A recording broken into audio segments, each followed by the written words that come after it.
Tu ne dois pas conduire ta vie en étant marié comme tu veux. Ça m'est arrivé qu'une fois, dans la vie, en tant qu'une femme mariée, ma mère, elle est décédée.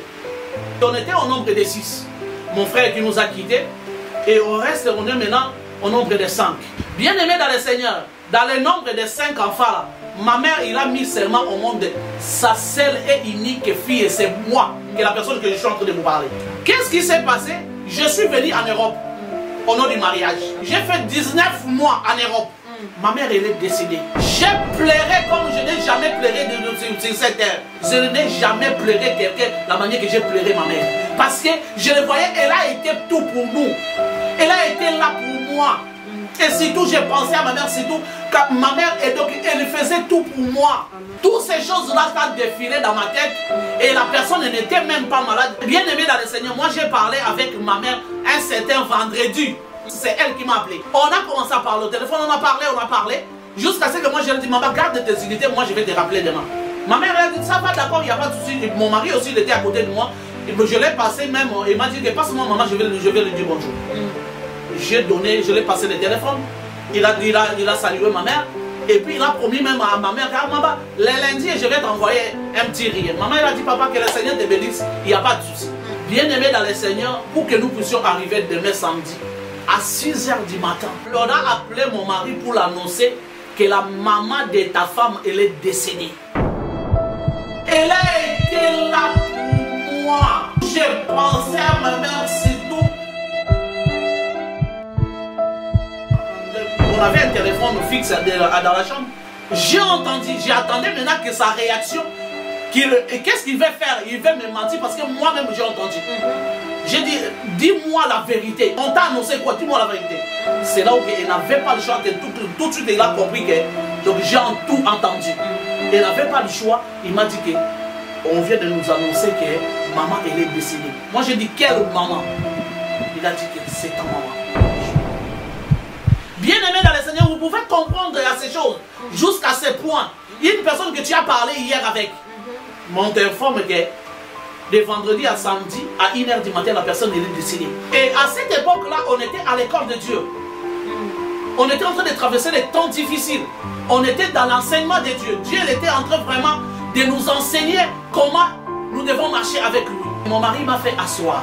Il est important, bien aimé dans le Seigneur, d'avoir comment dialoguer, puis comment aborder le sujet. Là, le moment où il est en train de me parler, tu dois appeler la sagesse de Dieu en soi. Parce que si tu ne sais pas parler, ta femme peut tourner contre toi et te prendre comme si tu es sorti, comme tu es sorti. Tu es en train de me parler que ma mère vient de décéder, que je ne dois pas aller là où on est en train de pleurer ma mère. Tu es en train de parler comme ça parce que la tienne est encore vivante. Tu peux le répondre comme ça. Déjà bébé passé par là. Mon mari, il a dit, ma femme, je peux trouver les moyens pour t'acheter les billets pour que tu ailles voir ta maman pour la dernière fois. Que tu sois là, si tu es la seule unique fille, tu aimerais voir ta maman pour la dernière fois. Mais regarde par rapport à ta situation, regarde l'état dans lequel tu es. Je ne peux pas te laisser monter dans l'avion comme ça, dans cet état. Si je te laisse partir comme ça, seule, tu es déjà sous l'émotion. On peut te voler les sacs, et les papiers, et les passeports, et les billets d'avion, même de retour. Donc, on ne sait pas comment on doit faire. On a fait des possibilités. Je pouvais t'accompagner, qu'on parle nous deux. Mais comme il n'y a pas de moyens, je ne peux pas te laisser aussi partir dans cet état.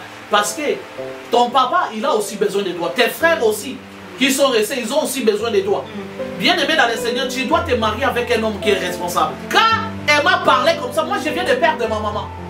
Mais elle m'a fait montrer les pour et les contre. Oui, on vient de perdre maman, que je pars ou pas, maman elle ne reviendra plus en vie. Mais si je pars là-bas, tu peux te retrouver entre les mains de qui que les gens sont en train de te tenir. On ne sait jamais, et surtout avec les histoires de poisons qui se pavanent partout là-bas. Il m'a montré les pour et les contre. J'ai réfléchi, j'ai dit, tu as raison. Ce n'est pas grave. Bien aimé dans le Seigneur, mon mari, il a voulu me protéger, pas pour que je reste sa femme. Mais il a voulu me protéger, y compris pour le bien-être de mes frères et de mon père. Parce que si quelque chose de mal pouvait m'arriver là-bas, ça pouvait être comme une deuxième perte. Pourquoi mon mari il a pris les décisions? Il a pris la décision, les dernières décisions étaient revenues à lui. Parce que, bien aimé dans le Seigneur, Au moment où l'homme vient, il vient verser sa dot chez toi. Ça ne veut pas dire que la somme d'argent là qu'il donne ou des choses qu'on lui demande dans ta famille, c'est une manière qu'il est venu t'acheter. Non! On prend l'autorité, on les transmet.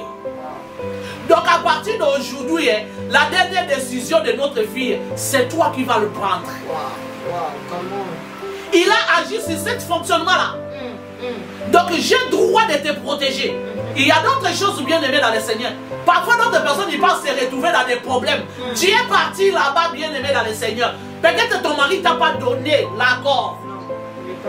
Peut-être ta femme n'était pas d'accord avec toi pour que tu ailles là où tu veux partir. Et quand des choses t'arrivent, ça ne sera pas pour toi-même. Ça sera parce que vous faites un. À cause du manque de considération, le manque du respect, parce que tu n'écoutes pas, ça fait que tu es parti ramasser quelque chose là-bas. Et c'est elle ou c'est lui qui doit partager cette douleur-là avec toi. Bien aimé dans le Seigneur, juste cet exemple que je vous ai donné, c'est mon témoignage à moi, c'est que moi je vécu.